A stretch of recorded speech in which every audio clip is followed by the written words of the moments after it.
자, 반갑습니다. 내 멋대로 고민을 가져와서 상담해드리는 내 멋대로 상담소입니다.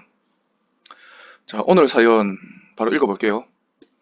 제목, 이걸로 부모님 설득될까요? 그 하늘나라 갈 생각 하나도 없으니까 신고하지 마세요.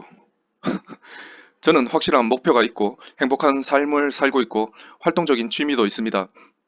의료시설이 좋지 않은 동남아시아에서 살고 있고 단독주택이고 2층이 3m 정도 되는데 그거 창문으로 뛰어내리면 부모님 설득될까요? 바닥은 야외용 타일이고요.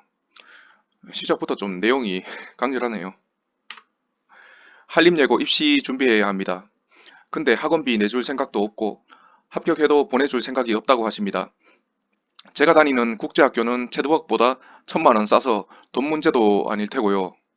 400만 원까진 모았는데 우선 한국에 가야 공병을 줍든 뭐를 하든 언어가 통하는 나라니까 돈을 모으기 더 쉬울 것 같습니다. 노숙하기도 편하고요. 그러니 유학 중도 포기하고 내 돈으로 비행기값 내고 예고 입시학원비도 내가 낼 테니 다니게 해달라고 했는데도 엄마에게 돌아오는 건 그 해 협박밖에 없었거든요.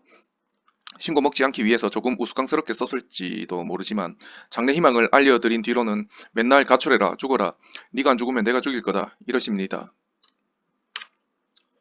앞에서 자해를 해도 안 통하니 그냥 창문에서 뛰어내릴 건데 설득은 될 것 같은지 후유증은 남을지 만약 그렇다면 어떻게 극복이 될지 전치 몇 주일지 궁금합니다. 저는 얼마나 고생을 해도 좋고 성인 돼서 노숙을 해도 좋으니 뮤지컬 배우가 되지 않으면 살고 싶지 않습니다. 제발 부탁드립니다. 이미 한번 자해를 했다 그러네요. 그런데 이제 창문에서 뛰어내릴 생각인데 그렇게 하면 설득이 될지 그렇게 생각하는 것 같은데 그러면서도 뭐 뛰어내리다가 다치면 뭐 후유증이 얼마나 될지 그리고 뭐 전치 몇 주 나올지 걱정이 되게 많네요. 이 자해할 사람 치고는 걱정이 되게 많은 것 같습니다. 일단 사연을 요약하자면 사연이 전반적으로 좀 두서가 없어요. 글을 그냥 자기 감정대로 그냥 막 썼는 것 같은데 정리 좀 해드릴게요. 사연자는 동남아시아에 있는 국제학교를 다닙니다. 예, 그 유학생인 거죠. 뮤지컬 배우가 되고 싶어서 이제 한림예고에 입학하고 싶은데 부모님이 반대를 한다는 거죠. 음, 그런데 이제 심하게 자의를 하면 부모님 설득이 가능할까? 그거를 묻는 거잖아요. 사연의 요점을 제가 좀 체크를 해봐드리자면 내용에 보면 저는 확실한 목표가 있고 행복한 삶을 살고 있고 활동적인 취미도 있다고 했잖아요. 근데 사연의 내용이 뭐 전혀 희망적이거나 행복한 그런 내용 같지는 않습니다. 이게 과연 진짜 행복한 삶을 살고 있고 뭐 그런 사람이 썼는 건가 싶죠. 예. 그리고 제가 좀 이해가 안 됐던 내용이 제가 다니는 국제학교는 체드웍보다 1,000만 원 싸서 돈 문제도 아닐 것 같다라고 했잖아요. 1,000만 원 비싼 것도 아니고 1,000만 원 싼데 돈 문제가 아닐 거라 생각했다. 일단은 그래서 제가 체드웍이라는 이 학교를 검색해봤죠. 체드웍 송도 국제학교라고 있는데 여기 학비가 2021년 기준으로 1년에 이 빌리지 학교가 3,804만 원이라고 합니다. 여기가 초등학교 정도 되는 그런 거죠. 그리고 중학교 기준으로 4,089만 원, 그리고 고등학교는 4,476만 원입니다. 이게 1년 학비라는 거예요. 이걸 보니까 이해가 됐어요. 자기가 다니는 이 국제학교가 체독보다 1,000만 원은 비싸지만 그래도 3천만 원대인 거잖아요. 그러니까 부모님이 1년에 3천만 원 정도의 학비를 지원해 줄 수 있는 경제력이 되는데 예고 입시와 뮤지컬 배우의 꿈을 반대한다는 거잖아요. 그러니까 돈 문제도 아닌데 왜 내 꿈을 반대하느냐 이 얘기를 하고 싶은 거잖아요. 일단 여기까지 보고 제가 답변을 해드리자면 근데 돈 문제에 대해서 생각한 거 외에는 이 사연자가 부모님한테 무슨 얘기를 해봤어요? 왜 꿈을 반대하는지 뭐 물어본 거 있나요? 내용을 봐서는 사연자의 꿈을 부모님이 왜 반대하는지 뭐 다른 이유를 알 수가 없어요. 그리고 이 사연자는 부모님을 설득하기 위해서 이건 자해 말고는 무슨 노력을 해봤어요? 한번 자해를 했다가 더 큰 자해를 시도하려고 지금 사연을 올린 거잖아요. 그리고 이 내용을 보면 400만 원까지는 본인이 모았는데 우선 한국을 가야지 공병을 줍든 뭐 뭐를 하든 언어가 통하니까 돈 모으기 더 쉬울 것 같다. 그리고 뭐 노숙하기도 편하고요. 그러잖아요. 이게 뭐 제정신으로 하는 소리예요. 400만 원 이게 네가 돈 벌어서 모은 거예요? 아니잖아요. 중학생이 이 돈을 일해서 모았을 리는 없잖아요. 외국에서. 부모님이 생활비를 보니까 좀 넉넉히 주셨을 것 같은데 그 돈 좀 덜 써가지고 모은 거잖아요. 이건 객긴지 생각이 없는 건지 공병 주워 봤어요. 제가 초등학교 때 공병을 좀 많이 주워 봤거든요. 그 포대기 같은 거에다가 공병 가득 채우잖아요. 진짜 무거워요. 근데도 그거 몇십 개밖에 안 되거든요. 요즘에 소주병 한 개 100원 하잖아요. 좀 비싼 병은 200원 하고 그거 님 한 포대기 예를 들어 한 50개 정도 담았다 칩시다. 그거 들 수 있겠어요? 뭐 들 수 있다 치고 100개 담아서 팔면 끽해봐야 10,000원인데 그래가지고 뭔 님이 학비를 대고 하겠어요. 좀 개소리 좀 하지 마시고요. 이 사연 이 내용을 봐도 사연자가 되게 보면 감정적이고 충동적이에요. 예. 이런 식으로 부모님한테 얘기를 했으면 부모님 입장에서도 사연자의 꿈이 그냥 충동적인 선택이거나 그렇게 비춰졌을 거 아니에요. 안 그렇겠어요? 예, 님이 썼는 사연을 한번 님이 읽어보세요. 되게 막 절실하고 그렇게 막 님이 썼다고 생각하잖아요. 근데 전혀 안 그래요. 그냥 성질 부린 거밖에 안 돼요, 이거는. 먼저 남을 설득하려 그러면 충동적인 성격부터 좀 통제하도록 하세요. 예, 뮤지컬 배우도 충동적인 성격으로 못해요. 예, 맨날 연출자 그 감독하고 싸울 거 아니에요. 이런 성질머리 가지고는. 부모님한테 자신의 꿈을 지지할 수 있게 하려면 그만한 가치를 먼저 좀 본인이 보여주세요.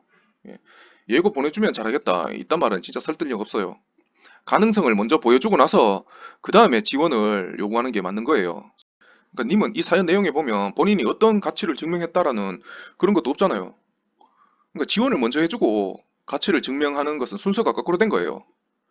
그리고 이 예체능 분야에 대해서 제가 좀 얘기를 하자면 이 분야는 일단 그거 다른 공부나 그런 거에 비해서 특히 좀 타고난 끼가 제일 중요해요. 그 다음이 노력입니다.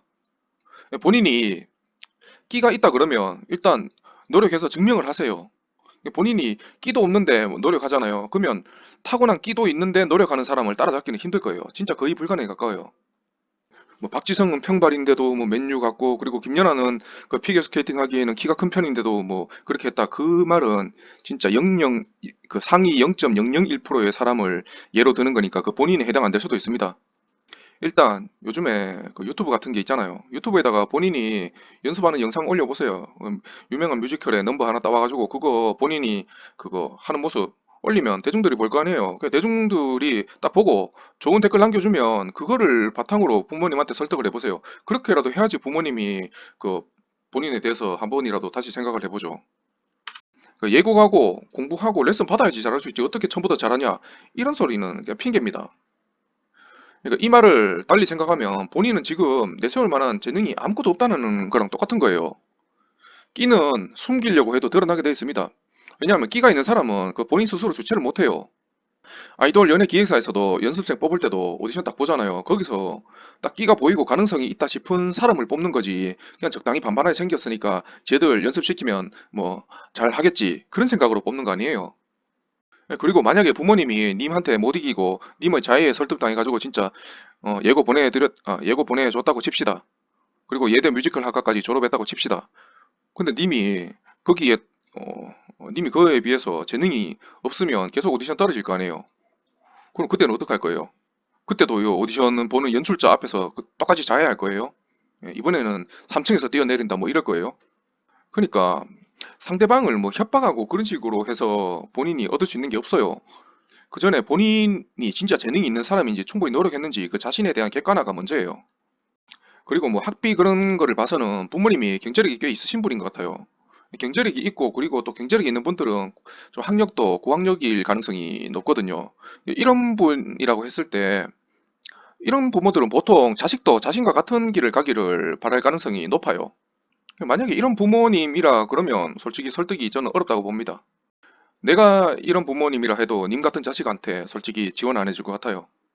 그리고 마지막으로 또 얘기하자면 이 예체능이라는 게 꼭 직업이 아니더라도 할 수 있어요. 동호회 같은 거 요즘 많잖아요.